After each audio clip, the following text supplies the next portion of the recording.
Today we are going to talk about floating island and also about Zealand multiversity and how can we work with it to promote sustainability and create a better world.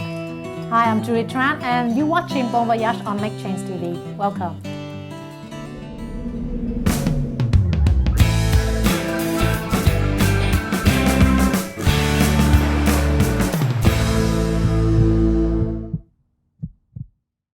So I'm sitting here with Joy Lohmann from Germany. Hello. Hello, and thank you so much for taking time to come to Denmark and visit me. Yeah. So Joy, we're going to talk about your passion. Great. I love to talk about my passion. Yeah. Which one should we start with? About the Zealand multiversity or? Maybe the islands. Okay. It's more easier. Okay. I know that you have been working in many years with floating island and also how to use that to work with recycled materials and also promote sustainability. Can you please share with me about that? Yeah. It's a long time ago that I started to build the first floating island. It was we had the World Fair in Hanover, the town where I live. And the World Fair brought so many interesting people to Hanover, and they were discussing the future of our planet. But this fair was sponsored, of course, by big business and politics and everything. So there were some contents not presented, which I found very important. And this, for example, is climate change. And climate change will cause a rise of the sea water levels. And you can imagine, as so many people live on the coastlines, that we'll be facing serious problems in many places of the world if this continues rising. And so I thought to launch art project, kind of integrated art symbol in the town Hanover, in the main lake in the middle of the city. Yeah. And this is a floating island to create a symbol for this cause of seawater rising and endangering the human race. So I have built with many friends and with the NGO, Positive Networks, we have started to build a floating island out of trash. So it's specifically it's plastic bottles and automobile tires. And then we have lots of things additionally, but this is the float units were made out of tires and plastic bottles. And we had a 70 square meters big raft. This is where my story started to build islands, because it was so successful. We had so many beautiful meetings. We had musicians on board and discussions about the global issues with participants from all over the world. And it became a community. Okay. So the symbol worked pretty well, and I thought, well, I'm an artist only, but I can still inspire discussion. I can put a topic on the table. And this is what I did on this project, and I continued to work on floating islands. Okay. So when was it? When did you have the first idea in working with floating island? The World Fair was in the year 2000. I started 3 years before. And after 2000 I continued to work on this subject, and I did smaller pieces because I realized that this is not only a symbol or an integrated art project, but this could also lead to some realistical solutions, small solutions for the people in need. And I mean, there are... For example, if you live in the delta of Ganges, Brahmaputra in Bangladesh, then you can write into your calendar when your land will be flooded. Every year, it's the same. Every year, the rivers swap away your house. your harvest, your cattle, maybe even your family. So why not build it on a floating platform out of trash, which is the trash is globalized also, so you can find it everywhere, and you can reassemble it, recycle it into a floating platform, which can be built on land, and then you put your harvest on it, and in case of a flood, it will float. So this is fair enough for no cost at all. Yeah. And so I started to work on this issue, also on the issue how to grow vegetables on it, for example. And this led to floating energy platforms. This led to floating houses, and can be used in many different issues.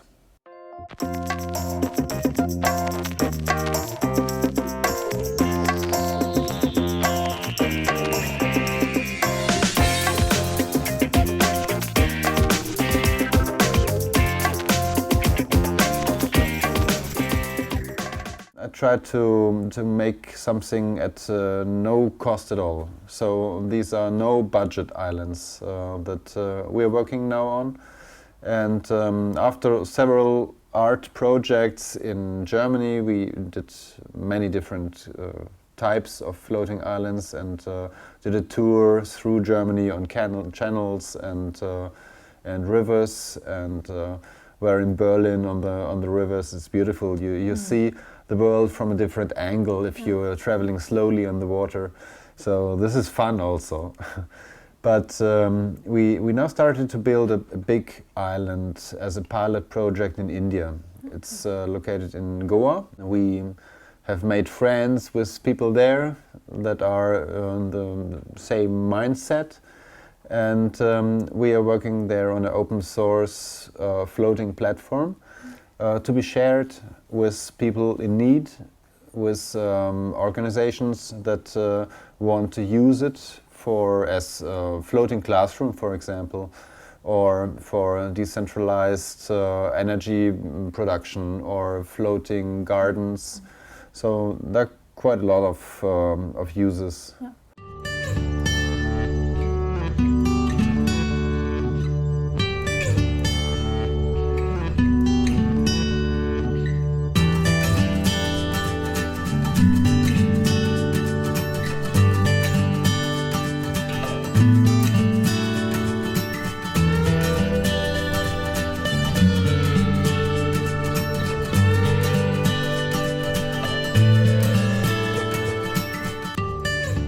What has been your challenges during the years? To stay online. Okay. I mean, I don't earn money with it. So it's, as you started the chat with the passion, so it's the passion that drives me forward. But I still need to earn money with something. So I have to think how much time I can invest, also how much money, because sometimes you need to buy something or travel or invest in something. So have you also met people who actually are against what you're doing as well? Yeah, Because in many ways I also see you as an activist somehow, right? I mean, you try to carry out a philosophy about using the waste and building this. So. Sure. You always get to know your enemies once you become big.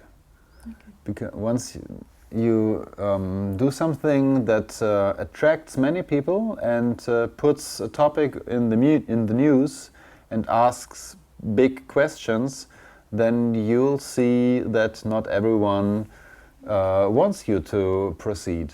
So in the story of the Future Raft, Asap Island, what's called now, we had several strikes against our projects, and we don't know always who wants to stop us, but we can imagine. And once was, for example, they burned down our big Future Raft. Tons of tires, plastic bottles. So the main German channel was blocked for a couple of days because of this burning inferno of our raft. They wanted to stop us just 10 days before a promotion tour through Germany. And well, at least... But it didn't stop you, as I can imagine. No, they did not stop us. They changed our Yeah. our timeline, but in these cases, then you can immediately not only see who are the enemies, or that there are enemies, but you also can see who are your friends. And this is part of the legend, I think. Yeah. Because it was burned down something like 3 a.m. in the morning, in the night, in the middle of the night. And at 8 o'clock in the morning, I was there after I got a call from the police, and all my friends were there also. I don't know how they got to know it, but we were at least 25 people to arrange things, to de-escalate the media, to clean the river, and to be there and stand for it and go on. And this gives this project the strength, the spirit also, and the power to proceed and to grow, to I guess the expand. crisis also make the community grow stronger and people stand. You don't stand wish together. to have a crisis, but if, then use it. Yeah, definitely, and develop from it. Yeah, sure, Definitely. sure. So now moving on to your next project, which is also one of your passions, as I can imagine. Yeah, Zealand there it is. University. Yeah, it's even more funky maybe. Yeah. Please tell me, how did you get this idea? It was actually directly connected to the other one. As we now know how to build these no-budget islands, we wanted to share it with the world and realize that we don't have a big community. How can you share a project with some people only who could be interested all around the world? It's not that easy. So I remembered the success with my first symbol and thought, okay, I could use another symbol, a symbol which is well known already. And it happened that I was in England 2 years ago, and I remembered that there was a micronation, the only realistic, authorized, real republic, a nation in the waters. It's the Principality of Sealand, which is located 6 sea miles off the British coast in the Northern Sea, which is a platform. It's a World War II platform against the Germans. Yeah. Funny. Yeah. And this platform, I thought, it's worldwide known by activists, by also politicians and students of politics. It's 60 years old and it's very rusty, and I thought this could be a nice hands-on symbol for a virtual platform. I thought about starting a community on like a maker space or a maker sphere, a virtual global maker sphere, which has to be grounded because it's about doing realistic change. It's to change the world in real action. I'm interested in real action. To discuss is cool, but it has to lead into real action. And so I had a real symbol, hands-on, rusty, and really in the waves, in the stormy weather of the Northern Sea. And for him, it was another different platform to promote his island, because he also needs, of course, to maintain it, to have some kind of income. And this is our joint venture. Yeah. So it's a win-win situation. So what is your vision with it? I mean, how do you see this project 3 years from now? 3 years from now, You caught me just in a crucial moment, actually.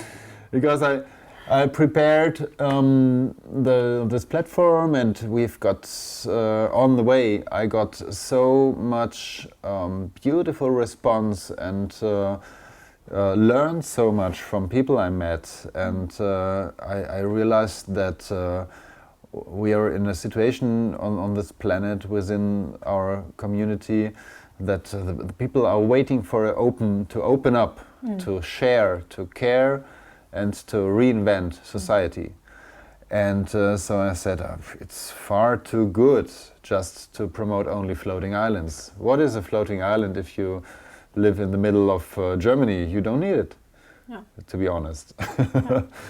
But once I opened this platform for all kind of different subjects and people and groups, organizations, it became pretty popular.